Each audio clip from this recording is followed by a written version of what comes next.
zineke. Euskaraz,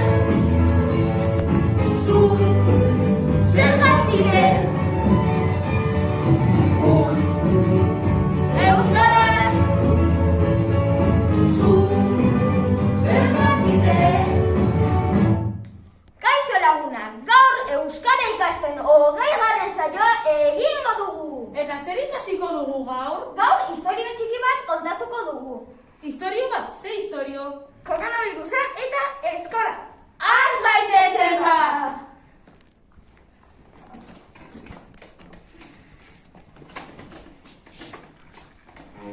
Kaixo lagunak, zer modu zaudete? Ondo, baina pixka bat aspertuta. Bai, aspertuta gaude. Aspertuta? Baina zergatik? Zergatik, begira, laster udako oporrak datoz. Eta oraindik musukoa eraman beharko dugu. Eta ez da oso divertigarria musukoa eramatea. Bai, gainera beroarekin musukoa ez da atsegina eramatea. Bai, arrazoi guztia duzue. Ikasturte osoa daramazuen musukoa jantzitan.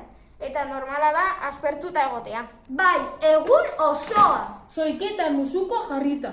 Eta jolas garaian musukoa jarrita. Eta itera batera, goazenean musukoa jarrita.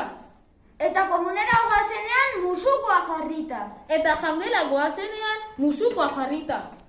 Eta zinemara goazenean musukoa jarrita. Bai, gainera niri zineman krispetak jatea gustatzen zait. Krispetak? Bai, krispetak, palomitak. Ah, bai, arrazoi duzu. Zinema krispetarik gabe ez da zinema. Bai, bueno, kila mutilak badakit, egoera hau ez dela inorentzat atsegina. Irakaslentzako ere ez atsegina. Baina begiratu beste alde batetik.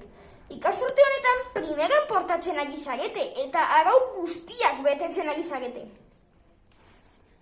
Bai, baina oso arau gogorrak dira guretzat. Nik dagoeneko eskuak lehorrak ditut hainbeste gelarekin. Gelara sartzean eta irtetean gela botatzen dugu. Bai, nik tomate baino gorriagoak ditut eskuak. Eta nik ketchup baino gorriagoak ditut eskuak. Dagoeneko kokoteraino gaude. Beno, eske esatu horren beste. Badakit, denoi, astuna egiten zaigula musukoa eramatea, gela beti botatzea, beste lagunekin ez jolastea, baina ez dago beste remediorik, eta ikusiko duzue, nola, txertaketarekin dena laizter bukatuko den. Eta orain parra pizkat emateko garaia iritsi da, bestela deno triste jarriko gara, goazen egoera parregarri batzuk prestatzera, ados. Eta orain parra pizkat egiteko garaia iritsi da, bestela deno triste jarriko gara, goazen egoera parregarri batzuk prestatzera. Bai, ados.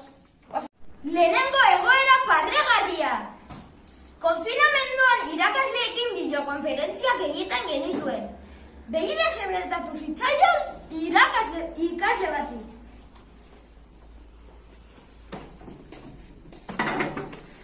Aita ez sartu bideokonferentzia daukat. Mikel, zuk ere ez, Vale.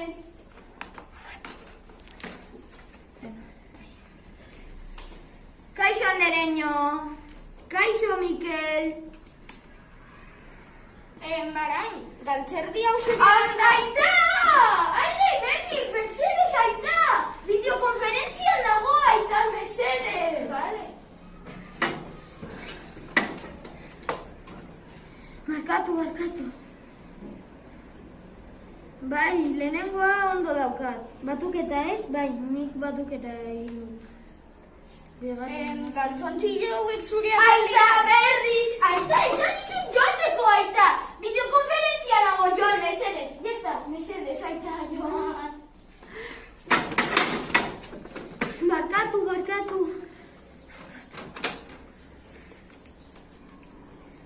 Bai, 2. mendean. Gaizki! Zenbat? 10. Barkatu. Zalantza daukat zer? Nera naia? Ah, Mikel, joan!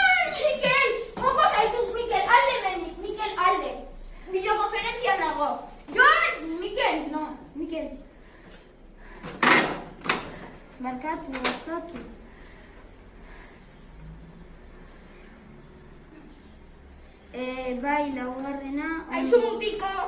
Zer? Aita? Barkatu. Mikelek esan dit, joan nahi zenuela.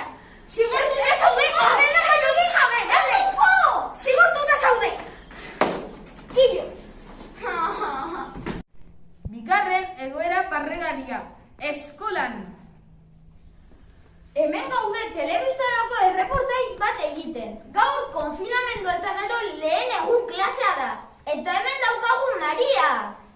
Gabatzenak izakete? Bai. Zuzenean gaude? Bai. A ver, ondo jarri beragurako bat. Bai, kaixo. Kaixo. Utzi alduzu semea eskolan? Bai, nire semea eskolan utzi dut. Eta lasai zaude? Bai, noski baiet, ez da ezer gertatuko. Begira zein lasai dagoen. Agur.